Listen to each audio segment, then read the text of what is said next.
आशा, ममता और रसोईया, आंगनबाड़ी तमाम लोगों को सम्मानजनक मानदेय मिलनी चाहिए, उनको सम्मान मिलनी चाहिए। महोदय, सेविका सहायिका की गलती नहीं है, आप उसको बाध्य करते हैं। आंगनबाड़ियों की हालत अच्छी नहीं है, उसकी निगरानी सही तौर पर की जाए। अरे ऑनेस्ट है, कैसा ऑनेस्टी?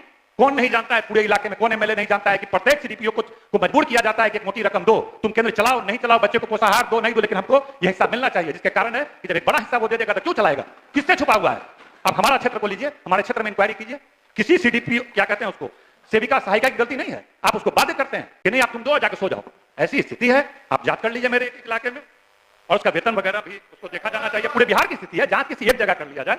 और सर आशा, आंगनबाड़ी, ममता दीदी, रसोईया, जीविका दीदी को सम्मानजनक मानदेय नहीं मिलता है महोदय, उनको सम्मान भी नहीं मिलता है। इसलिए मैं सदन के माध्यम से कहना चाहते हैं कि आशा, ममता और रसोईया, आंगनबाड़ी तमाम लोगों को सम्मानजनक मानदेय मिलनी चाहिए, उनको सम्मान मिलनी चाहिए। महोदय, गोलमाल होते होते अब माल गोल हो जाता और इस अंधेर नगर को हरदम चौपट राजा भाता। तो महोदय, 20 साल से माननीय मुख्यमंत्री जी बिहार को संभाल रहे हैं, लेकिन जो आंगनबाड़ी की संख्या है 1,0935, उसमें से मात्र 26,097 आंगनबाड़ी केंद्र बनाए। 80,000 आंगनबाड़ी केंद्र आज भी किराए के मकान में चल रहे हैं महोदय। ये बड़ा ही शर्म की बात है कि 20 साल में मात्र 26,000 आंगनबाड़ी केंद्र बना पाए। और डबल इंजन की सरकार की बात करते हैं, ये डबल इंजन की सरकार, ये डबल ट्रबल की सरकार है महोदय। जब हम आंगनबाड़ी केंद्र नहीं बना पाते हैं, अभी सितंबर माह में समाज कल्याण विभाग ने जो अध्ययन कराया है, उसमें चौंकाने वाला तथ्य आया महोदय कि 60% आंगनबाड़ी केंद्र सुविधा विहीन है, जहां पर शुद्ध पानी का व्यवस्था नहीं है, जहां पर शौचालय का व्यवस्था नहीं है महोदय, जहां पर अन्य राज्यों से सबसे फिसड्डी आंगनबाड़ी केंद्र हमारा है महोदय। ये समाज कल्याण विभाग का रिपोर्ट है महोदय। दूसरा, समाज कल्याण विभाग सितंबर माह का जो पोषक माह कहलाता है, उस माह में एक रिपोर्ट सबसे ज्यादा चौंकाने वाला यह है कि 41% 0 से 6 साल के बच्चे बौनापन के शिकार हो रहे हैं। ये मुख्यमंत्री जी बिहार को बौना बनाने में लगे हैं। ये साफ साफ आंकड़ा बताता है महोदय। तो कैसा सामाजिक कल्याण करना चाहते हैं महोदय?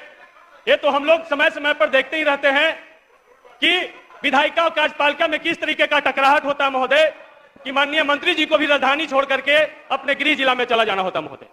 तो क्या इसी तरीके से बिहार चलेगा? हमें साफ साफ कहना चाहते हैं महोदय कि ये आंगनबाड़ी की स्थिति बड़ा चिंताजनक है। और अभी बात हो रही थी महोदय कि आंगनबाड़ी केंद्रों में जो पैसा मिलता है, अभी वो कैलकुलेटर से जोड़ रहे थे, समान छात्रों के लिए 8 रुपया प्रतिदिन, गर्भवती महिलाओं के लिए 9.5 रुपया प्रतिदिन, और अति कुपोषित लोगों के लिए 12 रुपया प्रतिदिन ये राशि भेजी जाती है। क्या महोदय ये 8 रुपया प्रतिदिन पर कुपोषण को दूर किया जा सकता है? तो बच्चे बौने नहीं होंगे तो बच्चे का अमिताभ बच्चन होंगे महोदय। इसलिए चिंता का विषय है, ये विभाग ही बौना है महोदय, इसलिए पूरे बिहार के बच्चों को बौना बनाने का काम कर रही महोदय। इसलिए महोदय ये साफ साफ कहता है ये आंकड़ा। इसलिए हम कहना चाहते हैं भ्रष्टाचार पर तो क्या बोले महोदय। इस विभाग में यदि समान सीडीपीओ का विभाग जैसे आया, आंगनबाड़ी का विभाग, सबसे पहले भ्रष्टाचार दिमाग में आता है। और ये पैसा जब आंगनबाड़ी सेविका सहायिका से बुला करके पूछते हैं तो कहते हैं कि सीडीपीओ मैडम कहती है कि ऊपरे तक जाता है पैसा। तो ऊपरे तक कहां तक जाता है? सेक्रेटरी तक जाता है, मंत्री तक जाता है, मुख्यमंत्री तक जाता है। इसकी भी जांच का विषय है महोदय। इसीलिए सूर्यकांत त्रिपाठी जी का एक लाइन है महोदय कि चाट रहे हैं जूठे पत्तल वे सभी सड़क पर खड़े हुए, और झपट लेने को उनसे कुत्ते भी है अड़े हुए। ये स्थिति है महोदय इस विभाग का, ये शर्मनाक स्थिति है।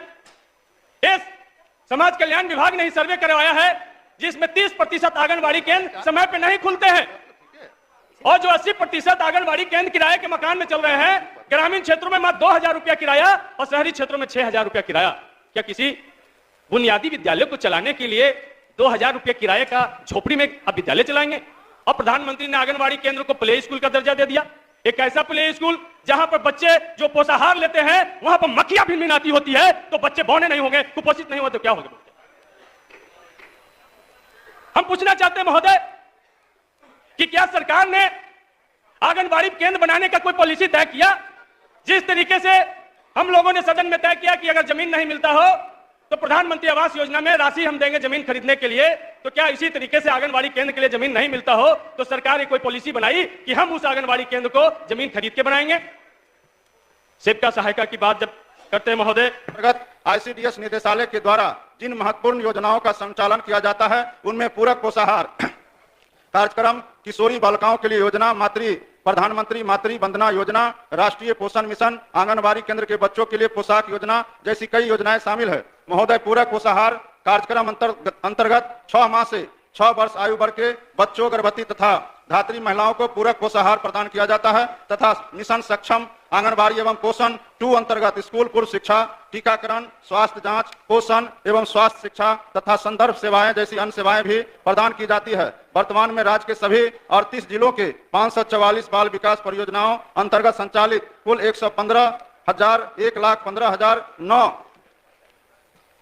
आंगनबाड़ी के माध्यम से पूरक पोषाहार कार्यक्रम का संचालन किया जा रहा है। वर्तमान में आंगनबाड़ी केंद्रों पर भोजन नाश्ता तैयार करने हेतु सभी आंगनबाड़ी को माननीय मुख्यमंत्री जी ने उनके निर्देश पर हम लोगों ने एलपीजी गैस कनेक्शन जिसमें 2 सिलेंडर तथा 1 बर्नर वाला सिंगल चूल्हा उपलब्ध कराया गया। साथ ही गैस रिफिलिंग की सुविधा प्रदान की गई है। महोदय, इसके अतिरिक्त इस योजना अंतर्गत आंगनबाड़ी केंद्रों पर स्कूल पूर्व शिक्षा प्राप्त करने हेतु नामांकित 3 से 6 वर्ष के बच्चों में कुपोषण को दूर करने एवं समुचित पोषण उपलब्ध कराने के उद्देश्य से राज्य सरकार द्वारा अपने संसाधनों से नाश्ता के अतिरिक्त सप्ताह में 2 दिन मंगलवार एवं गुरुवार प्रति बच्चा 100 मिलीलीटर दूध, 12 ग्राम पोषक सुधा दूध चूर्ण से तैयार दिया जा रहा है तथा सप्ताह में 2 दिन बुधवार और शुक्रवार अंडा भी दिया जा रहा है और जो बच्चे अंडा नहीं खाएंगे उन्हें भुनी मूंगफली भी दिया जाता है। महोदय, आंगनबाड़ी केंद्र के बच्चों के लिए पोशाक योजना अंतर्गत राज्य के 544 बाल विकास परियोजनाओं के अंतर्गत संचालित सभी आंगनबाड़ी केंद्रों पर स्कूल पूर्व शिक्षा प्राप्त कर रहे 3 साल से 6 आयु वर्ग के सभी बच्चों को 400 रुपया की दर से पोशाक की राशि उपलब्ध कराई जा रही है। महोदय, एक अन्य महत्वपूर्ण योजना प्रधानमंत्री मातृ वंदना योजना है। इस योजना का मुख्य उद्देश्य गर्भवती एवं धात्री महिलाओं के स्वास्थ्य एवं पोषण स्तर में सुधार लाना तथा गर्भावस्था के दौरान हुए वेज लॉस के विरुद्ध उन्हें आंशिक रूप से क्षतिपूर्ति प्रदान करना है। इस योजना के अंतर्गत पात्र सभी गर्भवती और धात्री महिलाओं को एक जीवित संतान तक सशर्त नगद लाभ दिया जाता है और द्वितीय कन्या शिशु के जन्म पर 6,000 एकमुश्त दिए जाने का प्रावधान है। वित्तीय वर्ष 2023-24 में इस योजना अंतर्गत कुल 1,45,832 तथा वित्तीय वर्ष 2024-25 में 2,68,687 लाभुकों को इसका लाभ दिया गया और जिसकी चर्चा अध्यक्ष महोदय परसों हमारे माननीय सदस्य अरुण शंकर जी कर रहे थे। तो हम लोगों ने जो बेटी के जन्म पर इतने बड़े संख्या में हम लोग लाभ दे रहे हैं। महोदय, मुझे यह बताने में प्रसन्नता हो रही है कि राज्य की सभी कन्याओं के जन्म से लेकर 21 वर्ष तक के विभिन्न स्तरों पर प्रोत्साहन देने के लिए मुख्यमंत्री कन्या उत्थान योजना संचालित है। संरक्षण, स्वास्थ्य, शिक्षा, स्वावलंबन 4 आयाम इस योजना के स्तंभ है। इस योजना का कार्यान्वयन समाज कल्याण विभाग, शिक्षा विभाग एवं स्वास्थ्य विभाग के द्वारा समेकित रूप से किया जा रहा है तथा प्रोत्साहन राशि का भुगतान लाभार्थी को सीधे डीबीटी के माध्यम से उनके बैंक खाते में दिया जाता है। समाज कल्याण विभाग के द्वारा वित्तीय वर्ष 2023-24 में 3,52,413 तथा वित्तीय वर्ष 24-25 में 3,68,000 लाभार्थी को लाभान्वित किया गया है।